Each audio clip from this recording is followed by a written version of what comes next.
हरियाणा विधानसभा चुनाव परिणाम का यूपी की राजनीति पर भी असर। कांग्रेस की ओर से लगातार हो रही थी 5 सीटों पर उम्मीदवारों की मांग। हरियाणा के रिजल्ट से अखिलेश को मिला मौका।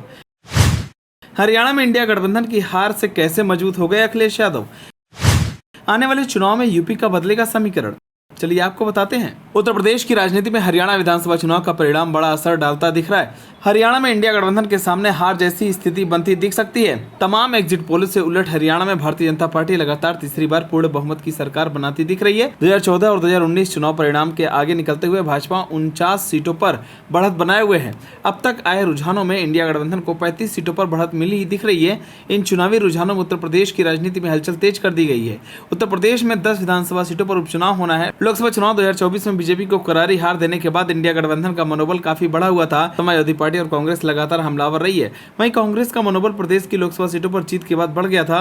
पार्टी अपना विस्तार करने में जुटी हुई है। यूपी में होने जा रहे 10 विधानसभा चुनाव को लेकर कांग्रेस की ओर से लगातार अलग ही दावा किया जा रहा है। पार्टी की दावेदारी 5 सीटों पर है। समाजवादी पार्टी खुद को यूपी से बाहर निकालने और राष्ट्रीय पार्टी बनाने की कोशिश में जुटी हुई है। हालांकि इस प्रयास में अखिलेश यादव को हरियाणा में सफलता नहीं मिली। पार्टी का प्रदेश में जनाधार के आधार पर कांग्रेस से मांगी जा रही सीटें नहीं दी गई। अब इस प्रकार की रणनीति अखिलेश यादव कांग्रेस के लिए यूपी में बना सकते हैं।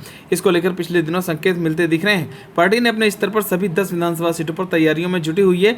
सपा ने तो करहल सीट के लिए तेज प्रताप सिंह यादव को उम्मीदवार घोषित कर दिया था। संदेश भी दिया गया कि यूपी उपचुनाव में समाजवादी पार्टी 1 से 2 सीटों पर कांग्रेस को उम्मीदवार उतारने का गठबंधन कर सकती है। हरियाणा विधानसभा चुनाव कई मायने में महत्वपूर्ण माना जा रहा था कि इंडिया गठबंधन यहां पर जीत दर्ज करती है और कांग्रेस का प्रदर्शन बेहतर होता तो फिर उत्तर प्रदेश में पार्टी अपने स्तर पर रणनीति पर काम करेगी। हरियाणा में जाट वोट बैंक साधने के बाद उत्तर प्रदेश में जाटलैंड को साधने की कोशिश करती दिख सकती है। हालांकि अब उन्हें अखिलेश यादव की मंजूरी का इंतजार करना होगा। अगर रिजल्ट पलटता भी है तो बीजेपी को जिस प्रकार से हरियाणा में कमजोर साबित किया जा रहा था, ऐसे में यूपी में कांग्रेस को अपनी ताकत बढ़ाने की कोशिश को अब झटका लग सकता है। हालांकि जिस प्रकार का रिजल्ट सामने आया है, इस स्थिति में कांग्रेस एक बार फिर अखिलेश यादव के पीछे रहने पर मजबूर हो सकती है। पार्टी अगर अपना यहाँ फलक विस्तार की कोशिश जारी रखती है तो फिर उन्हें सपा जैसी मजबूत साथी को गंवाना पड़ सकता है। अखिलेश यादव ने जिस प्रकार से हरियाणा चुनाव को लेकर अपनी खामोशी बनाई है, उसको देखते हुए अब बड़ा दावा किया जा रहा है। यूपी के राजनीतिक मैदान में यह भी दावा किया जा रहा है कि अगर कांग्रेस अपनी दावेदारी को लेकर अड़ी रहती है तो उसे समाजवादी पार्टी से गठबंधन तोड़ना पड़ सकता है। दरअसल हरियाणा विधानसभा चुनाव को लेकर समाजवादी पार्टी ने 5 सीटें मांगी थी, लेकिन कांग्रेस ने नहीं दी। अखिलेश यादव को उम्मीद थी कि कांग्रेस में 5 सीटें मिलने पर इंडिया गठबंधन को फायदा हो सकता है।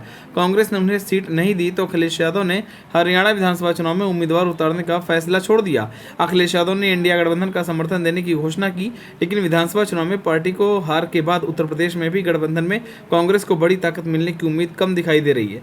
इसका असर विधानसभा चुनाव 2027 में दिख सकता है। अब देखने वाली बात होगी कि अखिलेश यादव क्या फैसला लेते हैं। आप सभी को क्या लगता है, अखिलेश यादव को यूपी में कांग्रेस को जगह देनी चाहिए या नहीं? हमें कमेंट कर जरूर बताएं। अगर आप नए तो हमारे चैनल को सब्सक्राइब करें।